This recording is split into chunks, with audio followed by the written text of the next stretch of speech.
It is officially 4 o'clock, so I'm going to call the executive committee to order at 4 p.m. on Monday, September the 8th. Under roll call, all members are here and accounted for. So moving on, item 2, the consent agenda. May I have a motion? Motion by Member Byrne, second by Member Lehman. Any comments or questions on the consent? Seeing none, all in favor of item 2 say aye. Aye. Any opposed? Motion passes. Moving on, item number 3, requests to speak by members of the public or county employees. Chair Johnston, we've had no requests this evening. Thank you so much. Moving on, item number 4, if there's no objections to 4A and 4B together, I'd like to take a motion to move 4A and 4B as one by Member Friedrich. May I have a second? By Member Byrne. Comments or questions? Seeing none, all in favor of item 4A and B combined, say aye. Any opposed? Motion passes. Moving on to departmental matters. Under the executive committee, we have the first item up.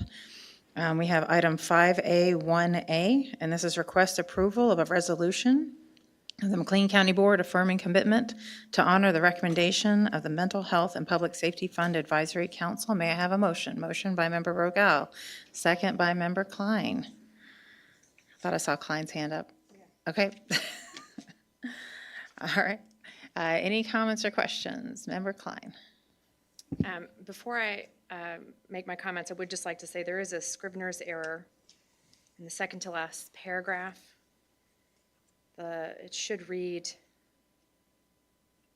expenditures from the fund in accordance with recommendations of the Mental Health and Public Safety Fund Advisory Council instead of So we're Advisory missing the Council. Y. Yeah, Thank you. it's a small Scrivener's error. Okay. May I go ahead? Yes, please. Okay, so I asked Chair Johnston for the chance to speak on this resolution that we co-authored concerning the Mental Health and Public Safety Fund. I represent District 8, which includes 3 wards in the city of Bloomington. When questions arose about the balance of the shared sales tax fund and how it was being spent, I, like many of my colleagues with city districts, spoke directly with members of the Bloomington City Council to better understand their concerns. My goal then, as now, was to find ways that we can work together to improve both our processes and our relationships. Those early conversations weren't always easy, but they gave us a clearer sense of how our municipal partners perceive the processes and usage of the shared sales tax fund. Since then, we've tried to move forward not only by preparing for the audit of the fund, but also by looking carefully at how we can strengthen the procedures first set in place by former Chair Metzger. One recurring issue is the county board's role in approving expenditures from the fund. Every expenditure must, by law, come before the board. That step is unavoidable, but it can create the perception that the board might override the recommendations of the Behavioral Health Coordinating Council, the Criminal Justice Coordinating Council, and the Fund Advisory Council, undermining the collaborative spirit the process was meant to foster. It's important to note that neither state law nor the intergovernmental agreement requires this open collaborative process. We chose it because we want to be strong partners and because we value the relationships that it has built.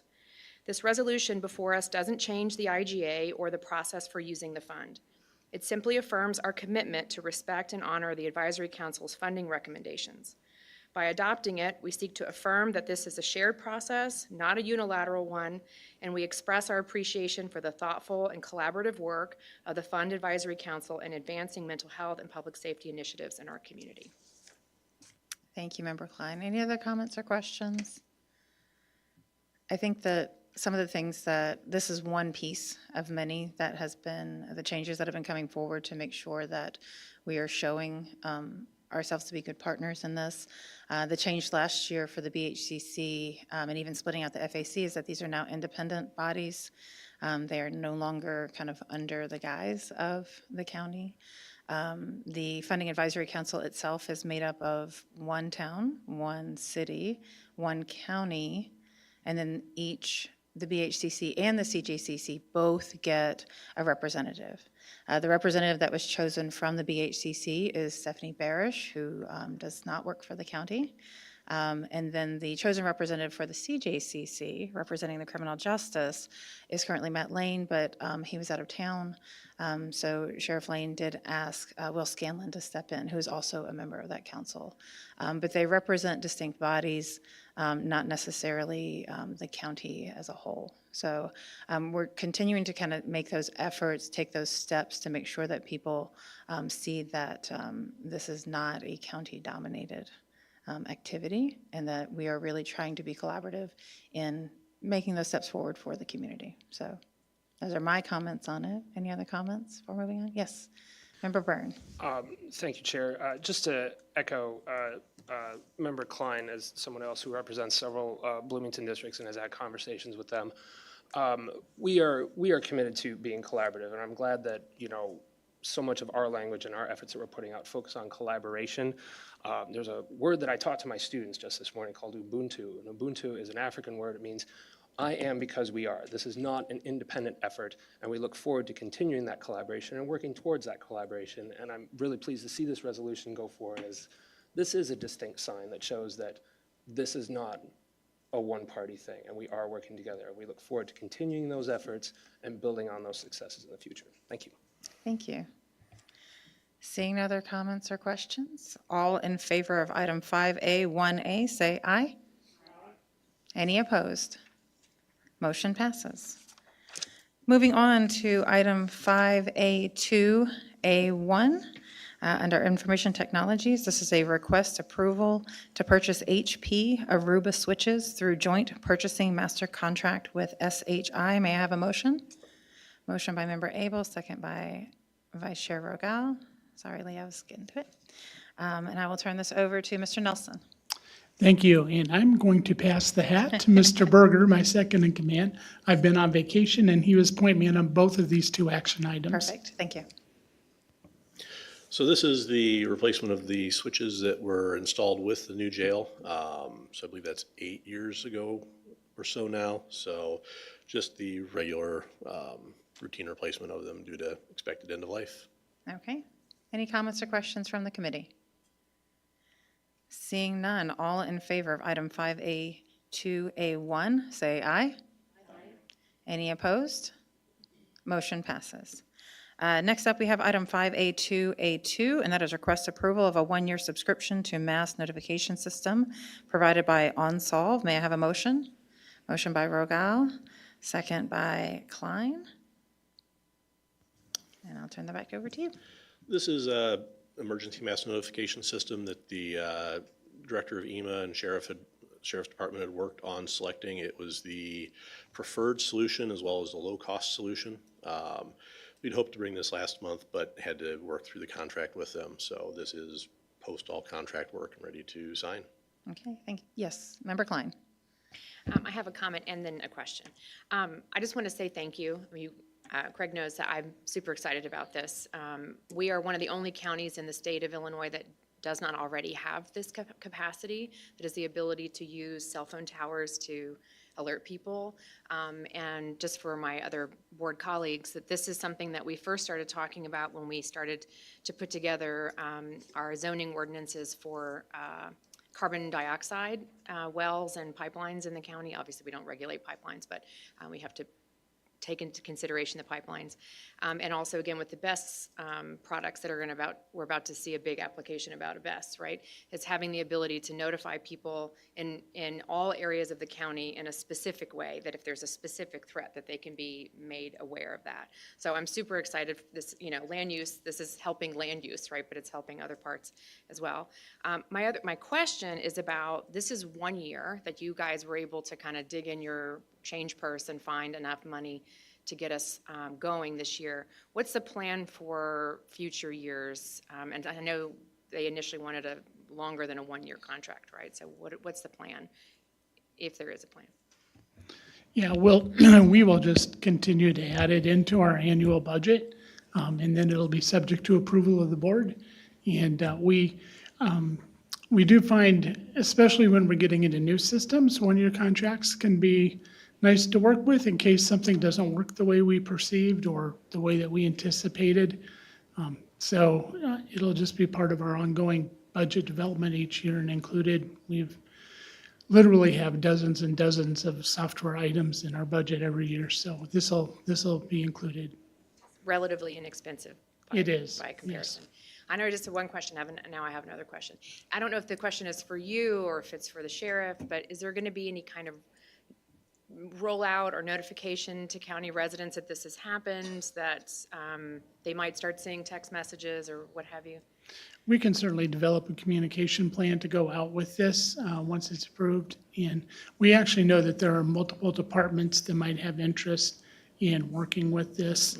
And it had been my hope for some time to put together a meeting with multiple departments to discuss this, and that was really on me, not getting them all together at the same place. But we'll put that together and then figure out the best way to get that publicly communicated. Okay. And Mr. Nelson, by multiple departments, you mean within the county or you mean also NPD and Within the BPD? county. I know NPD has their own instance of Code Red, is my understanding, if I remember correctly. Do you know if that's true? I think Ms. Beck told me that Normal has their own instance. Bloomington? I don't know about Bloomington's situation, to be honest. But we do know that there are multiple departments within the county that have public safety interests, including the health department, for instance. And we can certainly communicate with METCOM too to see if there's anything we can do or they can do for us in reciprocation there. Coordinate, yeah. Yeah. Sorry, Sheriff. Yes, ma'am. I think, if it came to a public safety issue, if Bloomington does not have that capability, we would be glad to put out a message for them. When it comes to public safety, absolutely, we would do that. Thank you so much. Comments, questions? Member Friedrich. I'm just asking to ask, the contract's quite lengthy. I assume that our legal counsel has reviewed the contract and is satisfied with all the verbiage. You're correct, sir. Thank you very much. Just doing due diligence. So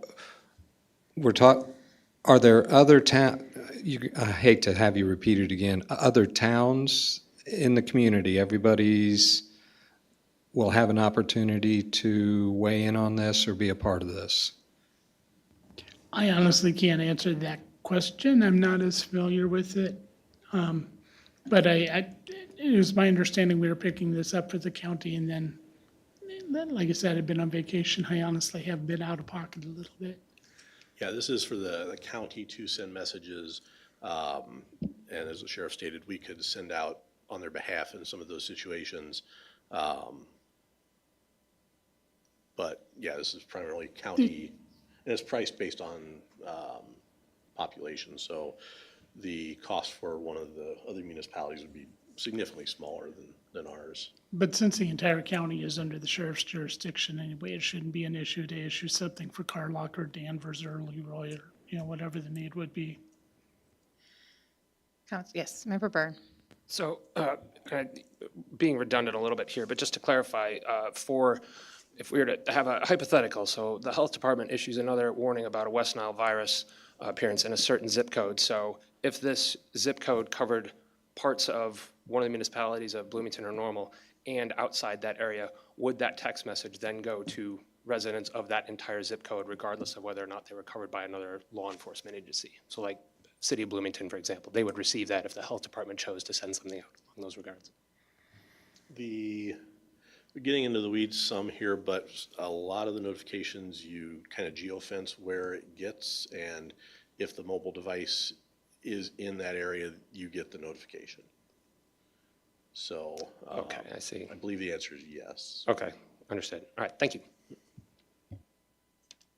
Member Reeves. We're using the term text message. Is it a text message or is it like the national weather alert or the child abduction where it unavoidably alerts you? I think there's actually multiple modes of communication available through the system. So if you'd prefer an email to a text alert, that type of thing. So, yeah, I understand. That's how most of us are, right? But in other words, you could, if it was a severe emergency for a tight area, you could do the blast like we get for abducted children. Yeah, there's some reverse 911 functionality there, and Okay, cool, thank you. there's lots of functionalities with it. So a couple of the other questions that I had, so I think members of the board, is probably one of the most talked about items we've had in exec in a while. But looking at the numbers, it's based on population, but you did talk about geofencing. So if people are in town for like a conference or they're in town for some event, a sporting event, they would also be notified if there's an emergency. And the number of messages felt like, maybe you can explain it to me, but it said 190,000 when we have 170,000 people. Can you talk about that? Yes. Oh, sorry, I'm jumping on that one. So it's unlimited emergency. That 190,000 is on top of emergency notifications. And what they typically find is that you get no more than 3,000 people or so signed up for those kind of notifications. So another advantage of the 1 year, the anticipation is that should be sufficient for us. And we can base future years on what our first year usage is. Okay, that's fine. I just wanted to make sure about the unlimited versus, because Yep. if it's one per person per year, and 2 cents per message after that was looking a bit pricey, but if we've got unlimited emergency, that was my answer that I needed. I appreciate it. Any other questions? Seeing none, all in favor of item 5A2A2, say aye. Aye. Any opposed? Motion passes. Next up, we have item 5A2B, and this is the ERP monthly update, and that is to you, Mr. Nelson. Thank you.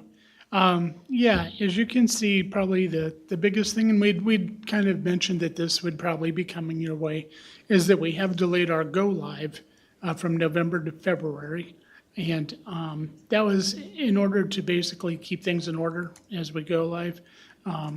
We had many discussions about that with administration, the treasurer's office, everyone involved, and there was a much better comfort level with moving that date. And it's a date that all those offices are in agreement on.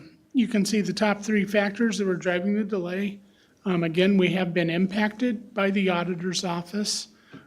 There was definitely a delay in which her lack of participation played a part, along with some other factors, but in getting the chart of accounts loaded. I will mention that we have a similar situation coming up with capital assets, where our project manager, Sanford Hess, is reaching out to her very specifically and even asking, how much time do you need to work on this? And not just, here's when the meetings are. Because he and I have talked, and we think that we might, if there's no responsiveness forthcoming after that, we'll probably need to rely on perhaps our external auditor or another source in order to help us define the path forward at that point.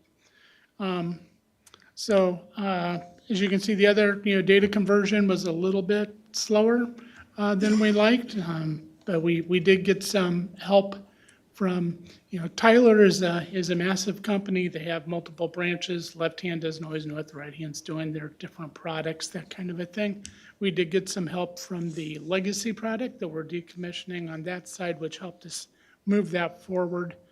And I think that's really pretty much the highlights where we're at. You can see that the project risks that we maintain there. So we have plenty of meetings scheduled for September moving forward. And we're working on getting the new project plan.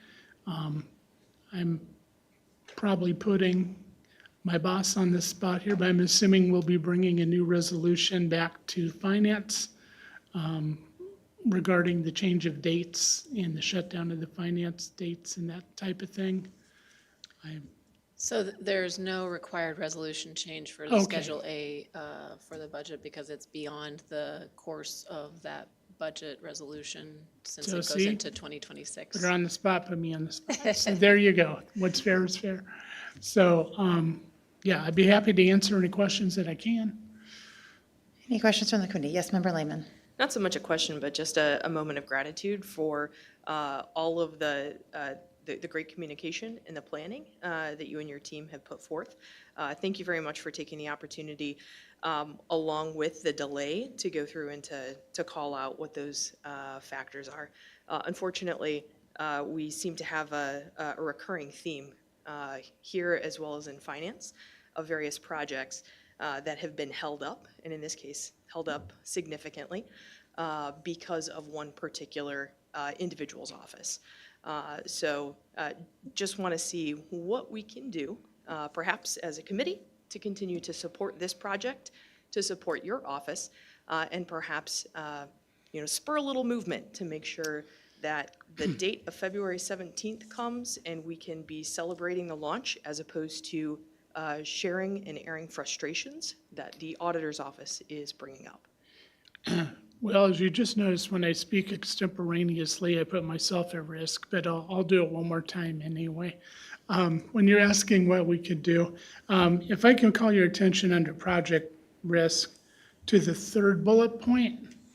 One of the project risks is that under the new system with the new flows and items of that nature, there is going to be a larger workload put into the auditor's office. I don't know, and this is where I'm putting myself out there, I don't know if that's been addressed in terms of budget or any budget requests that might have come for personnel in that area. But that might be something to consider, might be something to consider sooner than later. If we're looking at a February go live, we might want to have the opportunity to get some knowledge transfer in place before then. I will say, I will thank you in return because this committee and the board has funded our project manager, Sanford Hess, as well as one of our retirees, Eric Ozier, to assist with the project. And we wouldn't be where we are right now without the assistance of both of those folks as well. So thank you. Administrator Taylor, I believe Mr. Nelson had a question about an additional position, which I think has been open in the auditor's office. Yes, so my comment is less about the opening in the auditor's office. She does have a vacant position that's been vacant for some time, I think over a year. But we are going to be bringing a policy change to finance and exec related to thresholds in our purchasing and procurement policy that we believe will match some of the conversations that we've had in our ERP system as related to bids and grant work that we think would make it more seamless and also then reduce the workload that would be necessary by one department or the auditor's office. Other questions? Member Byrne? I did have a follow-up. Mr. Nelson, you indicated that the possibility exists of seeking a third party to conduct the auditing. Obviously, this is a known issue and has been a consistent issue. Do you feel like there might be some time and cost savings if we were to commit to that sooner rather than later and not count on something that is increasingly uncount-onable? I honestly don't know that I'd need more time to consider your question, Of I course, think. yeah. I wonder if we Yeah. could consider that question and maybe move, maybe this board can help out and move faster with it if we can feel like we can save some time and some funds on it by just moving ahead with it. So thank you for bringing that up. Member Klein? I have a question that's not about ERP, so I don't want to step on anybody else who has an ERP question. Okay. So, Proceed. Chair Johnston, please tell me if this is the wrong time to ask, but I'd like to ask a question about Caliber. Is here or Injustice? As far as caliber, where would you say that? I think, can we do it in the other communication down at the end? Or is that, If the sheriff wants to wait to the end of the meeting. that'd be okay? Thank you.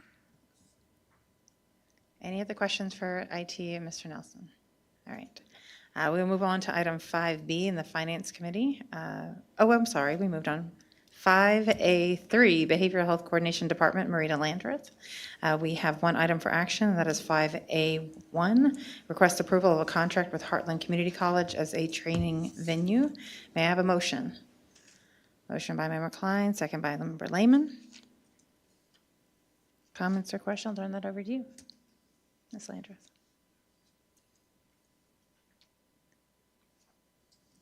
Seeing none, all in favor of item 5A3A, say aye. Aye. Any opposed? Motion passes. Next up, we have item 5A3B1, and this is the 2025 Behavioral Health Forum update. And I'll turn that over to you because it does not need a motion or a second. I will go ahead and pass that to Samantha Harrell, my assistant director, who has been the main point person in coordinating this event. The forum is like my baby. So we just wanted to give a quick brief update for our 8th annual Behavioral Health Forum. It is November 6th at ISU Bone Student Center. It's a Thursday. It's going to feature 16 breakout sessions on a variety of mental health, behavioral health, trauma-informed topics. There will also be an exhibit hall that has right now about 26. We're hoping for about 30 local organizations. There will be breakfast, lunch, and parking included. We are still accepting sponsors up until September 12th, so Friday is the deadline for any sponsors. Our sponsorship packets are available through me. They're on our website. They are also on our social media page, McLean County Behavioral Health Coordination. So if you don't already follow us on Facebook, I would suggest that as well, because I post all of our events to that page. So if anybody has questions or you want to get involved in the forum in any way, please reach out. Thank you. Any questions about the forum?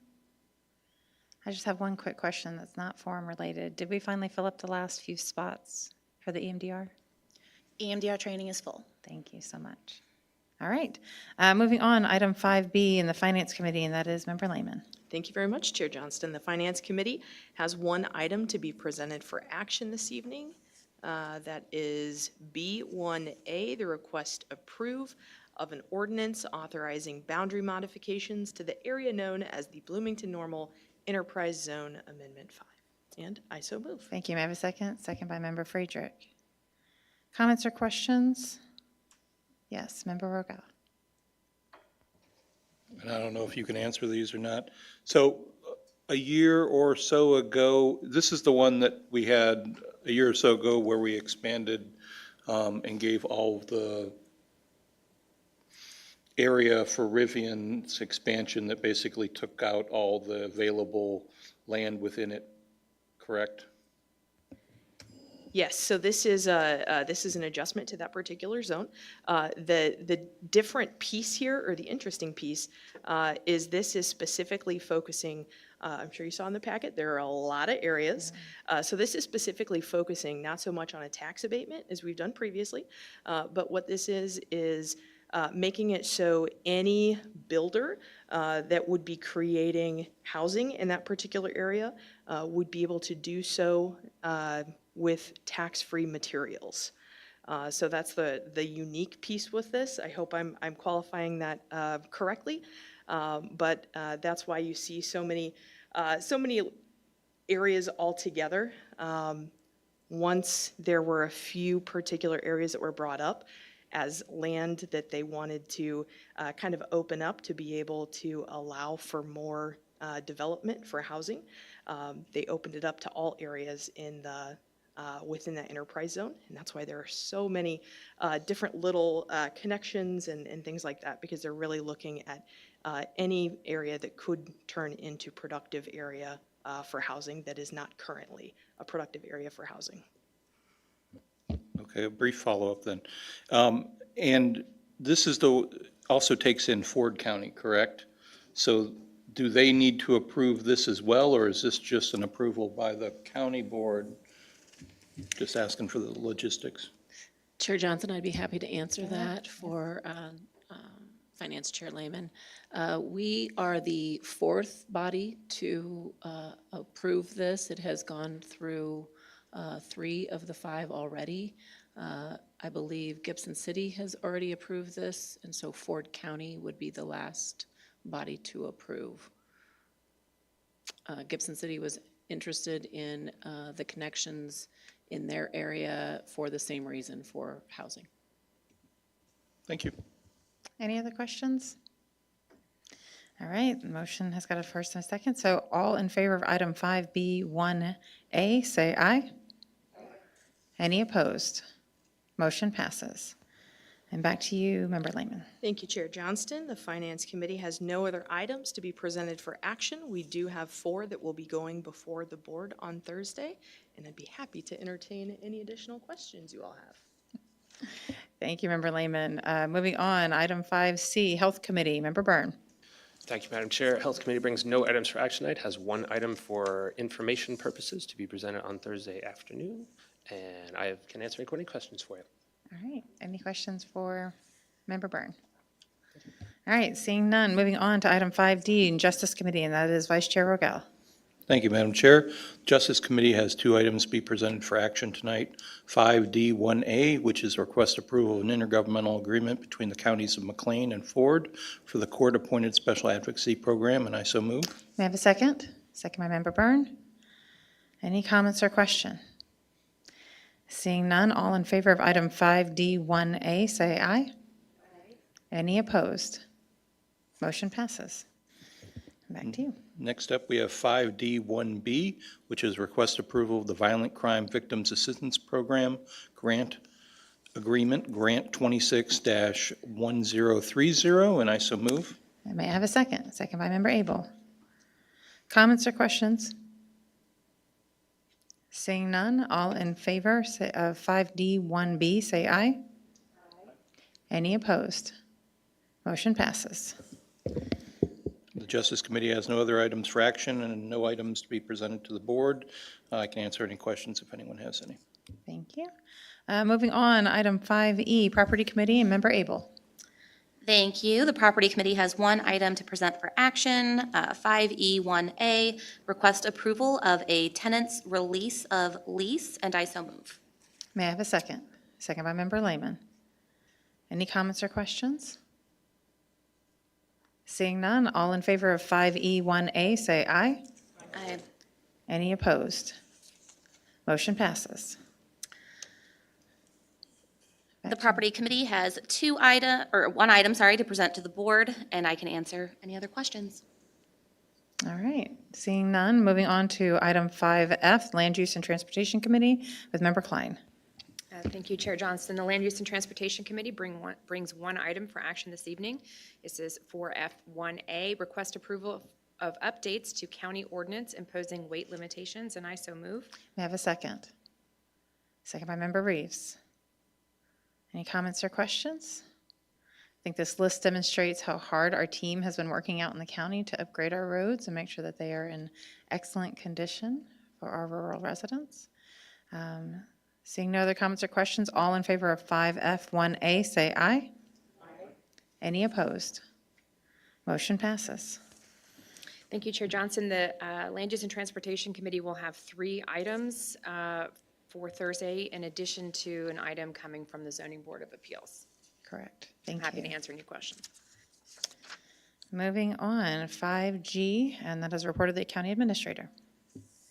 Thank you, Chair Johnston. I do have one item to present for action, and that is to recommend that the county board open the minutes so designated and distributed to the board members, and determine that a need for confidentiality exists for those minutes so designated to remain closed on the attached list. If we have discussion, we will need to go into closed session pursuant to 5 ILCS 120 /2C21 for the discussion of minutes of meetings lawfully closed under this act, whether for purposes of approval by the body of the minutes or semi-annual review of the minutes as mandated by section 2.06. Thank you. So let me get a motion for 5G1A to get on. One by Member Rogel and a second by Member Lehman. Any comments or questions that would require us going into closed session? Seeing none, then we will vote as it is, as they are recommended by our very dedicated members of that committee. So all in favor of item 5G1A, say aye. Aye. Any opposed? Motion passes. Thank you. I have no other items to be presented this evening. Thank you. I just wanted to bring up a couple of things that are going on this week that I think are of pertinent interest. The Veteran Treatment Court has a graduation this week, as in tomorrow. And I do think they have a pretty packed docket. And so that will be around 4 p.m. in courtroom 4B tomorrow afternoon on the 9th. The League of Women Voters is also providing community engagement and feedback sessions for the Behavioral Health Action Plan rewrite. This is one of the final stages where we're getting community feedback on Is it easy to read? Is it easy to understand how it fits the community? And is it relevant to the work that we're doing for behavioral health? They have a wait list for tomorrow's 2 p.m. They have openings on the 10th at 2 p.m. at Mount Pisgah and 7 p.m. at the Bloomington Public Library. They also have a few more spots on Thursday evening at 7 p.m. out at the YWCA, and you can go to LWV for League of Women Voters, McLean.org to sign up under their events page. And now I want to turn over to Member Klein. I know that you had some questions about Caliber. Yes, thank you so much, Chair Johnston. And I don't know if it's for you, Mr. Nelson, or for the sheriff, but it is on the agenda for the city of Bloomington this evening to acquire a new contract or enter into a new contract with Axon. And there were some statements made about Caliber in their documents presenting that proposal. And so one of those statements was that that Caliber was not complete or not running. So if you could just give us an update a little bit about what has happened in the last month, that would be great. Sure, I can go first, and Craig can add. I know he was in a meeting as of this morning that I was not at. I can tell you from the sheriff's office perspective, this project has had its challenges, but we have overcome the major hurdles that I've seen. I have even polled other departments in some cases, and they've said, well, we're having issues with this particular function. And so my suggestion was we go as a group to Caliber and say, this is the problem. We need a solution. We're all having the same problem. What do we do about this? And there's a gentleman by the name of Steve Alt that works for Caliber who is fantastic at walking all those different agencies in one meeting through the process. And I think that helped a lot. I don't know that everybody at Caliber walks people through like Steve does, but he's a credit to their company. So that's one challenge I know of. I don't know of all their challenges. I don't have that list. Craig may. I don't know of any major challenges. I know but my comments to people with the challenges of this is Aegis was not Aegis when we first got it. This is something that has been built over a 30-year period and tweaked to meet our needs. And Craig's team is a lot of the people that they did a good part of that tweaking. So there are going to be challenges. There are going to be growing pains with any system that you get, any new report writing system for a group this large. So I don't know specifically what they're talking about. I know that we have had some challenges and we're trying to work through those. Some of those Caliber can fix, some of them they can't. We're looking at alternatives in order to get those things fixed. But that's basically all I can say. Craig may be able to add something unless you have further questions for me. I think you represented that well, Sheriff. We have a weekly post-go-live status meeting. That was this morning, actually. And as of that time, we still have, there's just 32 tickets out. Understand that's actually a small number in IT. And we've managed to move all the tickets out of, we had 2 or 3 systems kind of keeping track, and they've all been moved over to the fence to the Caliber ticket side now. Of the 32, it would appear that Bloomington owns maybe 6 or 7 of those, and I'm just kind of taking a rough look here. I know on 8 of those requests, the county, the ball is in our court. They're waiting on response back from the customer, and not necessarily even the county. It may be one of the rural agencies they're waiting to hear back from. So of the 32, 8 of those are still being weighed. I do see Steve Alt as owner on a number of these, Sheriff, so I can back what you're saying on that. He's good. There are, so we started the selection process on this back in 2019, 2020. And there are new players with different features that have entered the market since then. And as we know, COVID, we basically lost a year and a half with COVID where everything just kind of stalled. And so it did take us a long time to get live. There have been challenges in the project. I don't see anything. Issues get categorized. Now granted, I'll stipulate these are Caliber's categorization of the issues, okay?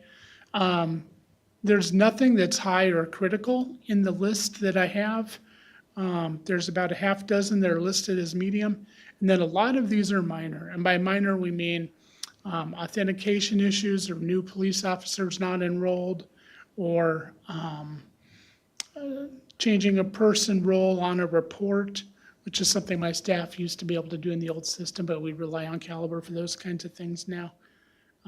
People having printing troubles, or report will not open for CID, that kind of a thing. So yeah, I think I don't know what else I can add, but I'll be happy to answer any questions that I can. I really appreciate that. I mean, I suppose the bigger question for both of you is, if Bloomington goes forward with this 12-year contract with Axon, which includes an RMS, is that effectively dismantling the concept of an integrated system, or is that me not understanding technology? So Bloomington has communicated with us that they might pursue this, just so you know. And they have, I want to say that every agency, including Bloomington, has expressed a strong desire to keep everything integrated. Okay, no one, that was always the number one desire that was laid out in our meetings regarding the integration project. There are different ways of accomplishing that integration depending on the systems you're in. And I know that they have had Mission Critical Partners is our consulting partner, but they are also a technical partner for us in creating that integration between the multiple systems. And I know they have had in-depth discussions with the technical people working on the integration to ensure that there is a plan on their part for how they would pursue integration if they move forward with that. So I wouldn't want to characterize their desire to move forward with that as cutting off integration. I did actually, we had a presentation, a Zoom presentation from Axon last week, their RMS system. And it is quite impressive. It's a good system. It appears to be. I have an in-person demonstration coming that we're trying to schedule right now. And I think, my understanding is that part of the agreement with them is that it has to be integrated. That it has to be, we have to be able, all the other agencies have to be able to see what's going on. And I think that they're going to hold to that. So I think that it is doable. If this were to pass, I think it's still a doable thing. I would like to have seen it as a group, all of us go at once. But it's not something, I don't think it's something we can't do because of a contract if they were to approve that this evening. Correct. I would like to go, I did have some conversations this weekend, and I did get assurances from Chief Symington with BPD that information has every intention of being shared with our law officers in normal, and with the sheriff, and to make sure that it does stay integrated. That is a huge factor. He understands the value that it brings to the community and making us safer, and being able to see each other's information. I do think that they also learned, from my understanding in the conversation, they also, and this is me extrapolating, they learned a lot from the Caliber contract. And they have very generous kind of exit clauses without penalties. And they've got some good kind of on-off ramps for the possibility of being able to kind of ideally, hopefully we'll be able to have the conversation about what would it look like to take, because part of the issue is that there are things with Caliber that are not meeting their needs, that are increasing man hours on their force. And so that's part of what they're looking at. This is going to be an 18 to 24 month transition to even if it passes tonight, it is still a year and a half, 2 years out before that switch might take place. And that gives us time I'm hoping to really be able to have those conversations of like, what would it look like to take the functionality that they have built as their needs and try to match it up to, with a conversation with Axon and what does the county need? And what would a group one, what could we potentially transition to for taxpayer savings while maintaining that high level of functionality? So that was a very reassuring conversation that I had yesterday with Chief Symington.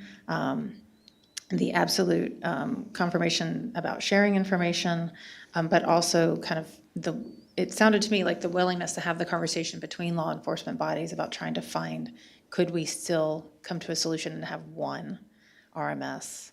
And so that was very hopeful. Mr. Nelson, did you have? Yeah, I just wanted to note two things, and I have been asked to look at the design that they've talked about for looking at the integration. I'm still in the process of analyzing that, but it does look like they've given it some good thought. So first thing I wanted to indicate is just so you're aware, Axon wasn't a player when we went through this in the first round. Okay, they didn't have an RMS. If they did, it would have been smoke and mirrors at that point, but it's not now. There would be pros and cons to looking at each side moving forward. We do have Axon technology also in the state's attorney's office and public defender's office. And Axon is really known for their video management and a little bit of AI work and writing reports, although I know Caliber is also piloting that. So the biggest weakness we had seen in the past, but it appears to be something that Bloomington talked to them about and they're addressing, is that as we actually saw a demo of this back over at the police department in Bloomington, I don't know, 9 months ago, maybe? Thereabouts. Something like that. And at that time, you would have multiple name databases. So Craig Nelson in Normal would not be identified as the same Craig Nelson in Bloomington, would not be identified as the same Craig Nelson in Danvers. And so that is the shortcoming that obviously they want to overcome. And it's my understanding that that's part of the design that Bloomington is insisting on as they move forward with this. So there's a lot of thought going into it. I'm not really confident in saying much more than that right now until I finish looking it all over. Correct. And I know that Bloomington is looking at some cost savings by doing this bundle. But and all the people that I've talked to, the RMS is not free. So there is extra costs associated with going out on their own. And, we are trying to look at and understand what that cost might be. I don't think that the contract includes like a data migration. It just includes the building out and the usage of the RMS. And so I think data migration, and you may be able to speak to, it is a laborious process to be able to access old data. And not that, because they don't even know what it was, but I mean, this is a huge part of the project. Yeah, and we would be needing to get the cooperation of Caliber and export from the current system that we're in. And we're no longer under the hood in the new system the way that we were with the legacy system. But that is always the most high-risk and labor-intensive part of any system conversion is the data conversion. That's always the trickiest part. Every system works great if it's empty when you start with it and you use it exactly the way it was written to work. So it's when you start throwing in data from 20, 30 years ago that things get a little iffy. Would you be able to speak to the data migration from our Aegis that we created to this kind of Boomi system versus the data migration from a Boomi base to a Boomi base? Is it going to be similar or is it going to be faster? I wouldn't be comfortable Okay. addressing that right now. I'd need to do a little bit more look. Let me leave it at that. Okay, thank you. Any other questions? Yes, Member Byrne. Thank you. So a contract question, as we are looking at adding Axion to our own toolbox, are we going to be locked into or reliant on the contract that Bloomington may or may not approve tonight? Is that going to dictate how we get into this at all in the future? Well, I asked that question last week. And my question to them was, my understanding is the more agencies, the more people you have on this system, the cheaper it gets. So how am I supposed to go and compete with the amount of people using it at BPD and get the same rates that they're getting? And that I was assured that their rates are going to apply to if we want to go with them. We're in the infant stages right now of this. I haven't been working on this as long as the other agencies have. I didn't know it was an option. I didn't know if it would be an option. And I was waiting for you all, to decide whether that could be an option or not. So I'm a little bit behind in my research, but their contract shouldn't have anything to do with what we need to contract. If you take, they have tasers, they have body cams, they have car cams. Axon has a drone system. And there's interview room cameras. They're all separate contracts. When they go to combine all these things together, they're going to get a sizable discount. So I understand why they're doing what they're doing with the RMS system and including everything in one. They're paying a lot of money every year, and they can get a discount on each one of those things by signing this contract, from what I understand.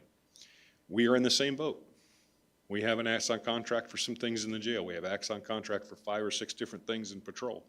We would save money if we combine all those. At this point, I think it would be the smart move to wait and see if we're going to go with an RMS system and then bundle everything together. So I wasn't aware it was a 12-year. I had not heard that it's 12 years. But from what I understand, the contract they negotiated was very wise on their part and took a lot of work. So if that's the case, they may be a lot of money ahead. I don't know. I was told it's not going to make a difference to our Specifically to the abilities. finances of the contract, that is Yes, the sir. piece that you were like, okay, thank you. Yes. Yeah, to go along with that, my concern is the 12-year piece of it. I mean, if we're frustrated with a piece of software that we've had after 3 years, I'd rather not see us locked into a 12-year software contract. So that is my concern with that, but to go along with that, yeah, that's, as this is in its infancy, let's add that to the list of concerns. But Their exit options in this contract are excellent. It favors them and what their needs are quite well. And I'd like to mirror that if we ever get to that point. Well, this certainly sounds like something we can work with and partner with and move forward with. Probably not the ideal situation, but certainly workable. So thank you very much for your work on it. Thank you. Vice Chair Rago? Yeah, I'm not sure who would answer this, or either of you could. So while Bloomington says integration is still the goal, right? Everybody's still to be integrated together. Whose responsibility does that fall on? Does it fall on Axon through Bloomington to make sure that they're able to integrate to Caliber? Or is it our responsibility to make sure that Caliber integrates with them? Who's the financial burden on in that part of the system, or that back and forth? I'm not sure I know how to answer that question.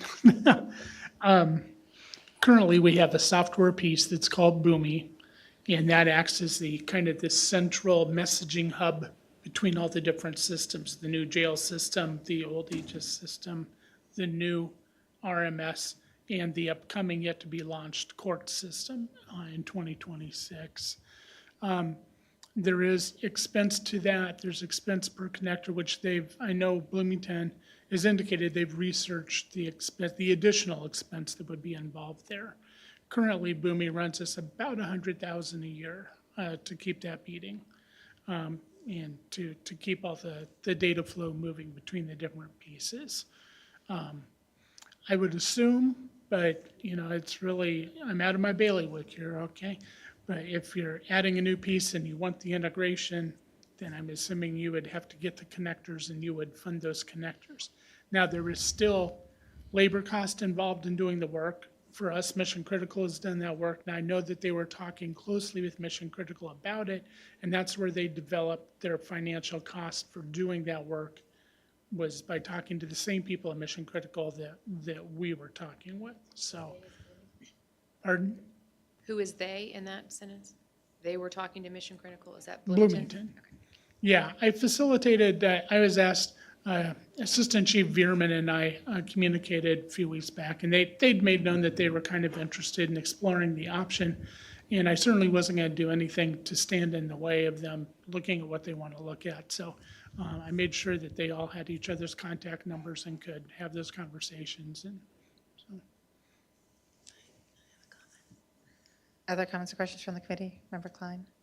I just want to thank both of you for all those answers, and just sort of say that, since the shared sales tax is a sort of the question of the day that we're all thinking about, is that I do hope that we can find a way, because it is named in that intergovernmental agreement, this idea of an integrated RMS, right? That's part of the reason the money's there, that we find a way to make sure that the integration of this RMS stays top of mind, that it can come out of the shared sales tax, right? That we find a way to make sure that the shared sales tax is used for the purpose it was stated for. I understand from the conversations and from what I read why they're doing this contract, but I hope we can find a way to all somehow join in a way that we can pay for it with the money that's already there, because it seems like we don't want to double spend money, right? I think that would be ideal. Administrator Taylor, did you have a comment? I did for Craig Nelson. So if it is not possible, and these are all hypotheticals because we don't know what the future is going to hold with us, but if there is a need for keeping the three bodies separate but integrated, so the city on one system, the town on one system, the county and the rurals on a third system, what would that mean for Boomi? So you would either have to expand the nature of the Boomi repository as it exists right now, because right now it's looking for all incoming RMS information to come from one data pipe, okay? So you would either have to expand the complexity of it to accept RMS from 2 or 3 data pipes, and then again to send it back. So that's kind of easy, or it's when it starts going to the jail and the courts, and then you have to make sure that it gets back to the right RMS and the right officers. You also would have, I know you can make it available, but the seamlessness of being able to see each other's reports gets rough. If we're still in one system and they're in another, even if they grant us, would they grant us zero-cost licenses to see the reports that are inside, the Bloomington RMS? I don't know the answer to that question. And we know that our system, if for Bloomington to see our reports, would require them to have licenses with Caliber in order to see our reports. So there is that complication. But the other approach would be, rather than enhancing the complexity of the existing Boomi, I'm good with, I prefer visuals. So if this is the existing Boomi database, you might have to build a second database over it. And this one becomes the database that begins to understand how to get one person out of all the different incoming RMS systems, so that by the time it gets here, you still have just one RMS connection to the master Boomi, but that means there has to be a second system here that can receive and decipher all those different incoming RMS systems or sources. So I'm assuming there would be additional cost and staff requirements for managing a secondary system regardless. Yeah. Any comments or questions? Anything else? For the good of the committee, I thank you all for your service to the county. I thank everyone who was here today. And this meeting is adjourned.